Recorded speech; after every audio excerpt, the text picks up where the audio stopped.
Hello, ChoroQ collectors. Today we have this guy here, the Fiat Panda from 2005. It comes in this really excessively large box.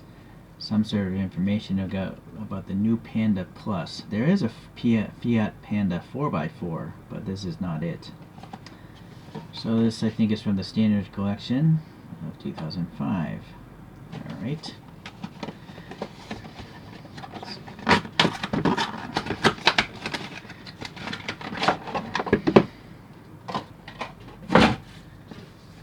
So, I don't know why anyone would really want to have such a giant display box for it. I guess if it was on your desk at work or something, maybe that would be fine. And this is actually locked into the base, so that's actually pretty smart. There's like some plastic tabs holding it there.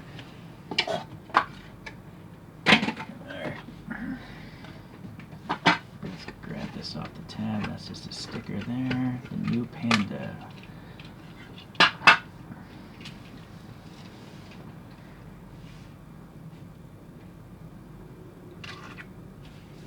Alright, well, it looks like similar to that photograph there.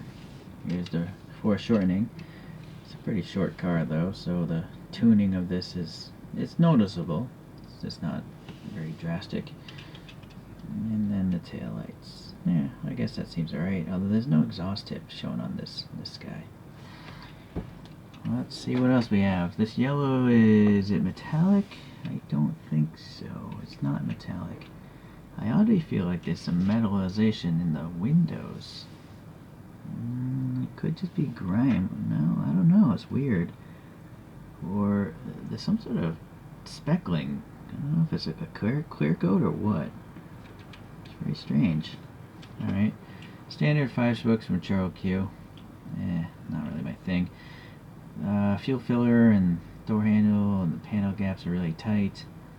In the front we have some strakes here in these vents, painted black nicely, as well as the black on the molding there is really good. Little vent there. Nice rib texture here in the grill, and the Fiat is quite legible.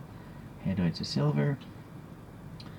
And then you can see the smokiness of the windshield and the motor behind it. But this is all black paint up here, this like moonroof thing, as well as those little rails. Oop. Alright, this side just doesn't have the fuel filler, otherwise looks pretty identical. And the taillights are nicely, the border of the red is quite good. There's no overrun that, maybe it's not so perfect there, but I still think it's pretty good. It's also nice that there's a Fiat badge back here. And then it's also on the sticker here, the black molding as well. And then, yeah, no exhaust tip, but tells you what the car is, to 05, standard construction screw and a tab. And these are wind-up toys. So that's it. I think it's a pretty good representation of those photographs. In particular, like the Fiat badges on front and back. They could have easily skipped the back one. But maybe that's why it came in that fancy box, and probably had a pretty high retail price for what it was. Let's see, I'm just going to pull out a couple other random vehicles here. First would be a Fiat though. So we have the old classic Fiat 500F, and that's a Choro-Q Zero. That one's awesome. I like it. But Choro-Q Zeros are really expensive, so take it for what you will. Another Choro-Q Zero is this Renault Kangoo. I feel like it has this weird, funky European styling. It's obviously a Kangoo is I think a bigger vehicle in real life. It's more like a minivan, whereas I think this is a microvan or a hatchback. But it's got, the tall taillights and just a European flair to it, I guess. From the Japanese side, I'm going to put out this Daihatsu Move. That's got some 3D printed wheels on it. And then another one that's really funky is this Nissan S-Car Go.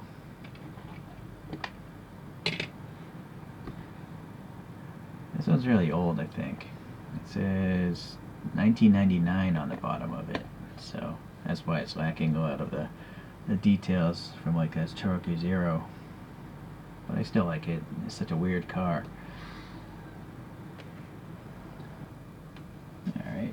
Let's give you a little top view of these guys. So they're all pretty similar in their dimensions because they all have the same wind-back motor there.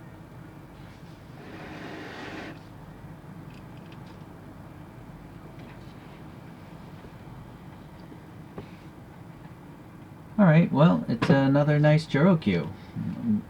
I'll be honest with you, it's not a car I ever really wanted to collect, but I like these Choro-Qs, so, and that's why I bought it.